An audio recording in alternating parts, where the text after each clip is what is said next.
السلام علیکم دوستو، دس از صفی ود یو۔ دوستو امید کرتا ہوں کہ آپ سب کے روزے بہت اچھی طریقے سے گزر رہے ہوں گے۔ دوستو ہماری اس سیریز کی آج 5ویں ایپیسوڈ ہے اور میں آپ سب کا شکریہ ادا کروں گا کہ آپ لوگوں نے اس کو کامیاب بنایا،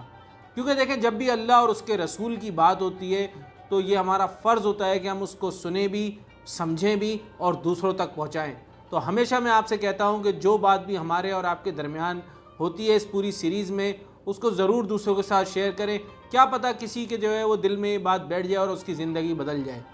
تو دوستو شروع کرتے ہیں 5ویں ایپیسوڈ، جو کہ leadership lessons from the life of prophet Muhammad صلی اللہ علیہ وسلم کے سلسلے سے چلتی آ رہی ہے، اور آج جو ہم بات کریں گے وہ ہے ٹیم بلڈنگ کی۔ جی ہاں دوستو، اور جب بھی ہم نبی اکرم صلی اللہ علیہ وسلم کی لیڈرشپ کی کوالٹیز کی بات کرتے ہیں تو وہ ہو جاتی ہے ایکسٹرا آرڈنری۔ تو آج ہم بات کریں گے ایکسٹرا آرڈنری ٹیم کی۔ دیکھیں نبی اکرم صلی اللہ علیہ وسلم نے ایک جنریشن کو تیار کیا تھا، اور اس جنریشن میں وہ بذات خود ایک بینچ مارک تھے، کیونکہ جب بھی نبی اکرم صلی اللہ علیہ وسلم کی ٹیم کی بات آتی ہے تو اس کا مطلب ہوتا ہے صحابہ، یعنی کہ صحابہ کی جماعت، اور صحابہ کا فیتھ، ان کا بلیف، ان کی آنیسٹی، ان کی سیکریفائس، اور ان کا اس مقصد پر اپنی جان تک نچھاور کر دینا جو اللہ کے نبی نے ان کو بتایا تھا، جو کہ اللہ نے ایک مشن دیا تھا، ایک میسج دیا تھا۔ اس کے لیے یہ پروف کرتا ہے کہ نبی اکرم صلی اللہ علیہ وسلم کی ٹریننگ کتنی اعلیٰ معیار کی اور کتنی زبردست لیڈرشپ ہوگی، وہ کتنی زبردست ایکسٹرا آرڈنری لیڈرشپ کوالٹیز ہوں گی اس میں، کہ صحابہ اس لیول تک پہنچ گئے جس کی مثال آج بھی ہم سنتے ہیں اور جب تک قیامت ہوگی جب تک سنی جائے گی۔ دیکھیں انبیاء جب آتے تھے تو دوسرے جو انبیاء ہوتے تھے ان کا مقصد یہ ہوتا تھا کہ وہ فالوورز کریٹ کرتے تھے اور میسج کو پہنچاتے تھے اللہ کے۔ نبی اکرم صلی اللہ علیہ وسلم کی لیڈرشپ کے لیے سب سے بڑا جو ٹاسک تھا وہ یہ تھا کہ انہیں فالوورز ہی نہیں بلکہ ایک پوری جنریشن کریٹ کرنی تھی جو کہ قیامت تک اس میسج کو جو اللہ کے نبی نے ان کو بتایا تھا، جو اللہ کی طرف سے آیا تھا، اس میسج کو قیامت تک لے کے آگے بڑھیں، جنریشن بائی جنریشن۔ ایک حدیث میں آتا ہے نا کہ نبی اکرم صلی اللہ علیہ وسلم نے فرمایا ہے کہ سب سے بہتر وہ ہیں جو میری جنریشن ہے، اور پھر ان کے فالوور، اور پھر ان کے فالوور، اور پھر وہ لوگ جو بیئر وٹنس ہوں گے اور اوتھ کریں گے۔ تو یہ وہ خاص چیزیں تھیں جو نبی اکرم صلی اللہ علیہ وسلم کی ذات کے ساتھ اٹیچ تھیں، لیڈرشپ کی کوالٹیز سے ریلیٹڈ۔ اب اگر میں اس میں آگے بات کروں تو یہاں پہ بات کی جاتی ہے سورہ آل عمران کی۔ دیکھیں یہاں پہ یہ بہت ضروری ہے بتانا کہ نبی اکرم صلی اللہ علیہ وسلم جو ہے سبھی جانتے ہیں کہ اس دنیا سے جب آئے اور پورا انہوں نے اپنے مشن کے اوپر کام کیا، پھر ان کی وفات ہو گئی، تو اس وفات سے ریلیٹڈ کچھ باتیں کرنا بہت ضروری ہیں۔ تو قرآن مجید میں یہاں پر جو کوٹ کیا گیا ہے وہ سورہ آل عمران کی آیت ہے، اور اس کا ترجمہ یہ ہے کہ اور محمد صلی اللہ علیہ وسلم ایک رسول ہی تو ہیں، ان سے پہلے بہت سے رسول گزر چکے ہیں، بھلا اگر ان کا انتقال ہو جائے یا انہیں قتل کر دیا جائے تو کیا تم الٹے پاؤں پھر جاؤ گے؟ اور جو کوئی الٹے پاؤں پھرے گا وہ اللہ کو ہرگز کوئی نقصان نہیں پہنچا سکتا، اور جو شکر گزار بندے ہیں اللہ ان کو ثواب دے گا۔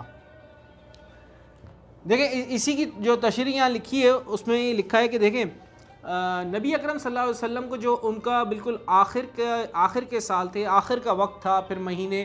اس میں کچھ چیزیں ایسی تھیں جس سے نبی اکرم صلی اللہ علیہ وسلم کو پہلے سے انڈیکیشن مل گئی تھی کہ اب جو ہے وہ اس دنیا سے جانے والے ہیں۔ اس میں انہوں نے کچھ انڈیکیشنز جو بتائیں، اس میں دیکھیں جب انہوں نے حج کا خطبہ دیا تو اس خطبے میں انہوں نے بتایا کہ مجھے یہ پورا مطلب ایک انڈیکیشن ہے کہ میں اب اگلا حج نہیں کر سکوں گا۔ تو انہوں نے صحابہ سے کہا کہ تم وہ حج کی ساری چیزیں مجھ سے صحیح طرح سیکھ لو، کیونکہ شاید نیکسٹ حج پہ میں یہاں موجود نہیں ہوں گا۔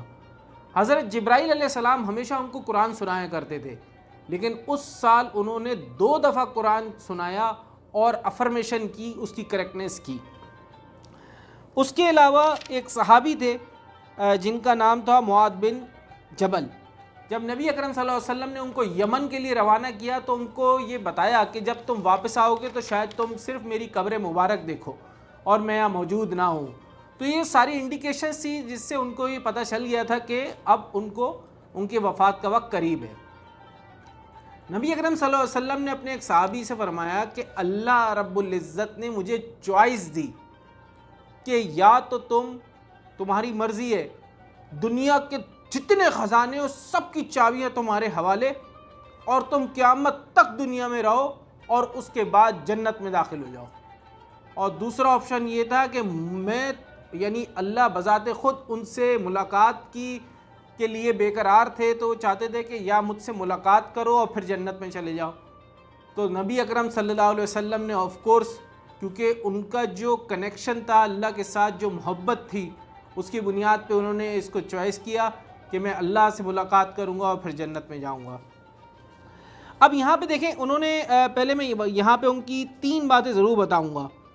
وہ یہ ہے کہ انہوں نے اپنی آخر وقت میں 3 چیزوں کا بڑا ذکر کیا۔ ایک تھی نماز، کہ اپنی نماز قائم رکھنا، اور جو تمہارے انڈر کنٹرول ہیں یعنی کہ غلام، ان کے ساتھ اچھا سلوک کرنا، اور تیسری چیز اللہ سے ڈرنا معاملات میں، اپنی وومنس کے ساتھ یعنی کہ اپنی بیویوں کے ساتھ جو تمہارا برتاؤ، اس سے اللہ سے ڈرنا۔ یہ بڑی امپورٹنٹ 3 باتیں، یہ ساری چیزیں جو ہے ان کی لیڈرشپ کی کوالٹیز تھی جو انہوں نے اپنے صحابہ میں، جنریشن میں اور سب میں جو ہے نا وہ ٹرانسفر کری تھی۔ دیکھیں یہاں میں پہلے ویسے بھی ایک آپ کو بات بتاؤں، یار آج ہمارا کیا ایمان ہے؟ یعنی ہم نے کبھی نبی اکرم صلی اللہ علیہ وسلم کو دیکھا؟ کبھی نہیں، کبھی مطلب سامنے ان کے بیٹھ کے ہم نے ان سے کوئی درس سنا نہیں، لیکن کتنی محبت ہے ہمارے دلوں میں ان کی کہ ہم اپنی جان تک دینے کے لیے تیار ہیں ان کے لیے، ہم اپنی اولاد کو قربان کرنے کے لیے تیار ہیں، ہمارے ماں باپ ان پر قربان۔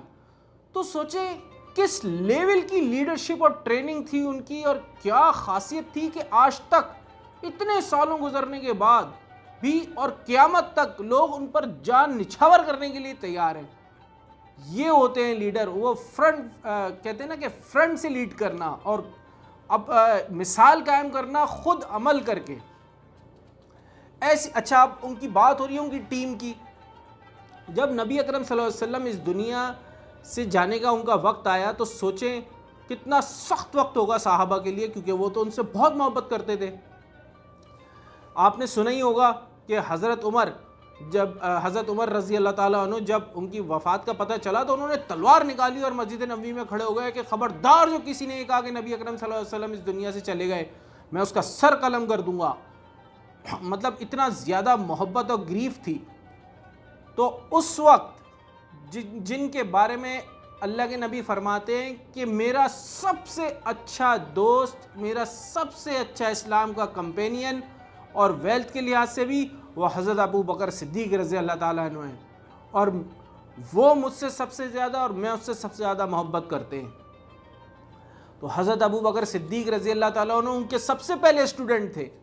اور سب سے پہلی ٹریننگ ان کی گئی تھی، نبی اکرم صلی اللہ علیہ وسلم نے ان کی ٹریننگ کی تھی، وہ ان کی ٹیم کا سب سے پہلا حصہ تھے۔ تو کیا ان کی ٹریننگ کی گئی کہ اس وقت جو اتنی محبت میں جب وہ خود گریف میں ہوں گے، انہوں نے جو ہے وہ آگے بڑھے اور انہوں نے اعلان کیا، اور یہ جو میں نے ابھی قرآن کی صورت پڑھی تھی، یہ پڑھ کے لوگوں کو تو سارے صحابی ان کی طرف چلے گئے، اور حضرت عمر کو بھی اور دوسرے صحابہ کو بھی پہلے سے پتہ تھا اس آیت کا، لیکن ان کے بتانے کے بعد سب اس آیت کو ریپیٹ کرنا شروع کر دیا، اور حضرت ابو بکر صدیق رضی اللہ تعالیٰ عنہ جو ان کے اسٹوڈنٹ تھے اور جنہوں نے یہ ان کی ٹیم بلڈنگ کی مثال تھے، وہ انہوں نے سارا چارج سنبھالا اور سارے وقت کو بہترین طریقے سے کنٹرول کیا۔ یہ کتنی عمدہ مثال ہے نبی اکرم صلی اللہ علیہ وسلم کی ٹیم بلڈنگ کے لحاظ سے، کیونکہ صحابہ تو انکوسچنیبلی ان کو جو ہے نا اوبے کرتے تھے، ان سے محبت کرتے تھے، ان سے ایثار تھا ان کا، محبت تھی، سنسیئرٹی تھی اور ڈیووشن تھی، آنیسٹی تھی۔ اور یہاں میں آپ کو ایک بات اور بتاتا چلوں، جب نبی اکرم صلی اللہ علیہ وسلم کا آخری وقت آیا تو ان کے پاس صرف 7 دینار تھے، اور نبی اکرم صلی اللہ علیہ وسلم نے حضرت عائشہ صدیقہ رضی اللہ تعالیٰ عنہا کو بلایا اور کہا وہ 7 دینار لے کے آؤ، اور اپنا ہاتھ ایسے کیا تو یہ ہاتھ کی جو بیچ کی جگہ ہوتی ہے نا، یہاں پہ وہ انہوں نے 7 دینار رکھے اور فرمایا کہ کیا تم لوگ چاہتے ہو کہ میں اپنے رب سے اس حالت میں ملوں کہ میرے پاس یہ پیسے ہوں؟ تو فوراً ان 7 دیناروں کو چیریٹی میں دے دیا گیا۔ کیا یہ کیا ایمان تھا، کیا جذبہ تھا، وہ تو خیر نبی اکرم صلی اللہ علیہ وسلم ان کے بارے میں تو کیا کہیں، تمام مل کے بھی کوشش کریں تو ان کی تعریف نہیں کر سکتے، لیکن انہوں نے جو جنریشن کریٹ کی وہ بھی ایک عمدہ مثال پوری دنیا میں بنی۔ اور جب نبی اکرم صلی اللہ علیہ وسلم اپنی آخری کی نمازوں کے لیے آئے تو یہاں پہ دیکھیں کلیئر کرنا بہت ضروری ہے کہ کیونکہ انہوں نے آخر وقت میں بھی نماز کا حکم دیا تھا تو سب کو پتا تھا کہ نماز سب سے امپورٹنٹ چیز ہے، تو انہوں نے جب حضرت ابو بکر صدیق رضی اللہ تعالیٰ عنہ کو آگے بڑھایا کہ اب تم جماعت جو ہے وہ پڑھاؤ گے اور تم لیڈ کرو گے، تو وہیں سے سب کو پروف ہو گیا تھا کہ انہوں نے اس بات کو واضح کر دیا ہے کہ اب حضرت ابو بکر صدیق رضی اللہ عنہ سکسیسر ہوں گے اور وہ لیڈ کریں گے اور پہلے خلیفہ ہوں گے، اور کسی نے کوئی آبجیکشن نہیں کیا اور سب نے ان کو جو ہے فالو کیا۔ اور جب وہ نماز انہوں نے پڑھائی، نبی اکرم صلی اللہ علیہ وسلم بیماری کی حالت میں ان کے برابر میں بیٹھ کے انہوں نے نماز پڑھی تو وہاں پہ وہ بہت خوش تھے اور ان کو اس بات کی خوشی تھی کہ ان کا مشن پورا ہو گیا۔ اب دیکھیں یہاں پہ جو ڈیفیکلٹ ٹاسک کی دیکھیں بات ہو رہی تھی کہ نبی اکرم صلی اللہ علیہ وسلم کی جو ایکسٹرا آرڈنری انہوں نے ٹیم بنائی تھی نا، اور جو ان کی لیڈرشپ تھی ایکسٹرا آرڈنری، اس میں یہ تھا کہ دیکھیں لیڈر کا مقصد صرف یہ نہیں ہوتا کہ فالوور بن جائیں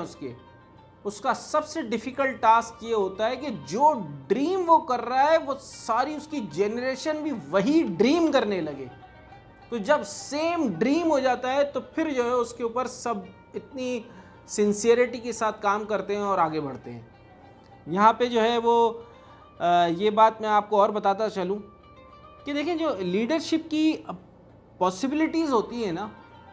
ان کو ہم دنیاوی لیڈرشپ کو کبھی بھی کمپیئر نہیں کر سکتے ان چیزوں سے، کیونکہ اسی لیے میں ہمیشہ سے شروع سے کہتا آ رہا ہوں کہ extraordinary leadership, extraordinary faith, extraordinary commitment, extraordinary goal, extraordinary team, extraordinary quality, کہ ہر چیز ان کی ایکسٹرا آرڈنری تھی۔ اگر ہم ان کی زندگی سے یہ جو لیڈرشپ لیسنس پڑھ رہے ہیں اگر اس کو ہم لے کے آئیں اپنی زندگی میں اور دیکھیں کمپیئر کریں تو ایسی لیڈرشپ کوالٹیز تو کبھی آ ہی نہیں سکیں اور نہ آ سکتی۔ اسی لیے جو ہے جو ہماری محبت ان لیڈرز کے ساتھ ہے، نبی اکرم صلی اللہ علیہ وسلم کی ٹیم میں بڑے بڑے لیڈرز انہوں نے تیار کیے جو کہ خلفائے راشدین تھے، اس کے علاوہ اسکالرز تھے، تو یہ تھی عمدہ مثال ایکسٹرا آرڈنری ٹیم بلڈنگ کی۔ اب یہاں پہ جو ہے ہم لوگ اس سے آگے جو روز کی ایک حدیث پڑھتے ہیں وہ دیکھ لیتے ہیں۔ تو آج کی حدیث ہے کہ حضرت ابو ہریرہ رضی اللہ تعالیٰ عنہ سے روایت ہے کہ رسول اللہ صلی اللہ علیہ وسلم نے ارشاد فرمایا، جو آدمی سفر و غیر شرعی رخصت کے بغیر اور بیماری جیسے کسی عذر کے بغیر رمضان کا ایک روزہ بھی چھوڑے گا، وہ اگر اس کے بجائے عمر بھر بھی روزے رکھے تو جو چیز فوت ہو گئی وہ پوری ادا نہیں ہو سکتی۔ بڑے صاف الفاظوں میں بتایا کہ اگر کوئی بیماری ہے یا سفر ہے تو اور کوئی خاص عذر ہے تو ٹھیک ہے، ورنہ اس کے علاوہ روزہ نہیں چھوڑا جا سکتا۔ تو دوستوں بہت بہت شکریہ آپ لوگوں کا اس آج کی قسط کو دیکھنے کا، اور دوسروں کے ساتھ لازمی شیئر کیجیے گا۔ آپ کا دوست صفی، السلام علیکم۔